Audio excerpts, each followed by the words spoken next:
Assalamualaikum buat teman-temanku semua, saudaraku semua. Ya, semoga semuanya sehat. Kita kembali ngobrol lagi di channelnya Redise. Kita ambil ilmu atau hikmahnya yang bisa diambil. Karena ini sebagai hiburan yang mungkin ada isinya juga ya. Pembahasan kali ini mengenai, mungkin teman-teman tahu ini ya, santet, ya hantu, ya pasti tahu lah ya. Oke, kita kembali ke pertanyaannya yang ada beberapa sebagian orang yang tidak mempercayai hantu. Namun ada pertanyaan juga, apakah hantu bisa membunuh orang? Nah ini, anggap aja hantu kan dari kalangan jin dan iblis ya. Apakah mereka bisa membunuh orang yang seperti di film-film? Oke, pertanyaan yang worth it juga. Kalau di beberapa kasus kita di nyatanya ini ada orang yang disantet sampai meninggal, itu gimana ya?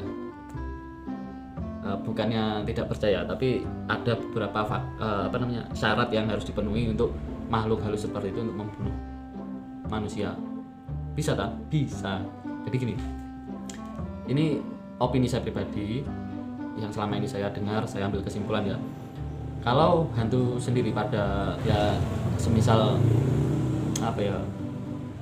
wilayah bawah lah, maksud saya bilang bawah itu seperti desa atau kota, itu sebenarnya kalau untuk keinginan makhluk halus sendiri tidak bisa membunuh karena memang dibatasi. Kalau diizinkan membunuh oleh Tuhan, bakal banyak yang mati karena jumlah mereka itu lebih banyak dari manusia. Oke, terus kok ada yang mati? Nah, di situ ada persyaratan yang harus dipenuhi bagi makhluk-makhluk halus itu untuk membunuh manusia lain, yaitu yang paling umum yaitu disantet. Di kasus santet ya, mereka harus menunggu pihak untuk melakukan perjanjian dengan mereka. Karena apa? Di sini nanti mereka ini, setan ini tadi, sekedar sebagai perantara untuk membunuh orang lain. Untuk dosanya itu kemungkinan sebagian besar itu akan ditanggung oleh orang yang meminta menyantet orang lain. Jadi si pelaku santet tadi, si klien tadi yang akan menanggung dosa. Kalau diruntutkan, korban ini sama aja dibunuh oleh si kliennya dukun, seperti itu.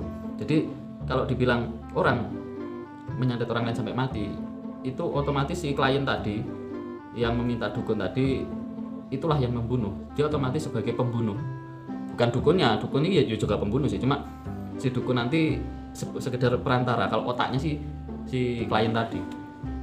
Jadi kalau sudah urusan dengan dukun santet itu otomatis resikonya adalah menjadi seorang pembunuh ya. Nah, seperti itu teman-teman. Kadang kita berpikir, oh itu harus dibunuh itu santet, kita dukun santet ini udah matikan. Si klien tadi atau kita tadi menganggap pembunuhnya adalah dukunnya. Padahal kalau secara nalar keagamaan juga yang membunuh tersebut bukan jinnya toh, bukan dukunnya toh, tapi si peminta atau si kliennya tadi juga pembunuh. Nah, apakah benar-benar bisa membunuh? Bisa kok, serius. Karena takdir Tuhan itu kita nggak ada yang tahu ya. Karena orang meninggal disantet itu sudah mendapat izin Allah untuk meninggal dengan cara disantet. Dan menurut para ulama, orang-orang yang meninggal disantet, bukan santet yang kembali ke klien ya, tapi korban tadi yang meninggal disantet itu meninggal syahid. Jadi seperti itu teman-teman. Kita nggak usah takut mati disantet karena dapat ini syahid ya, amannya di situ. Jadi kalau dibilang jin atau syaitan itu atau hantu itu tidak bisa membunuh orang ya agak keliru juga. Mereka bisa dengan syarat ada manusia lain yang menugaskan. Jadi dosanya kan nanti nggak ditanggung semua oleh jin, tapi juga ditanggung oleh si manusia tadi. Karena jarang sekali meninggal karena apa? Karena jin yang tidak ada tugas dari manusia. Biasanya itu ada tugas. Nah, kalau yang sering terjadi di cerita di gunung itu, nah ini konyolnya gini. Di gunung itu gini ya kita bahas di video yang lain lah. Kalau di gunung itu soalnya kasusnya berbeda. Kita akan berikan informasinya di cerita yang lain. Terima kasih sudah menonton.